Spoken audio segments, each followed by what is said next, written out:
জগন্নাথ ধাম পুরীর না, এটা হচ্ছে দীঘার জগন্নাথ ধাম। পুরীর জগন্নাথ মন্দিরে, আবার এটা হচ্ছে দীঘার জগন্নাথ ধাম। গুলিয়ে ফেললে চলবে না।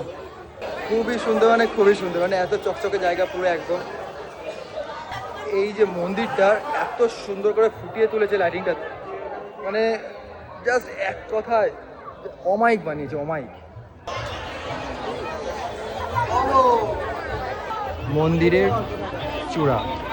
আকাশ কেমন লাগছে? বিরাট, বাহ, তো পুরোহিত হয়ে গেলি তো, পুরোহিত লাগছে না?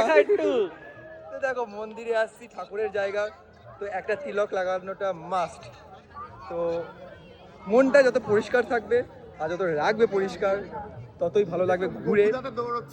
আর মনের মধ্যে যত কাচরা থাকবে না, যেখানেই যাও না কেন, যেখানেই ঘোরো না কেন, এনজয় বা বলো বা মজা বলো, এটা কখনোই আসবে না। তবে এখন একটা মনে হচ্ছে যে সকালের থেকে রাত্রিটা বেটার লাগলো আমার।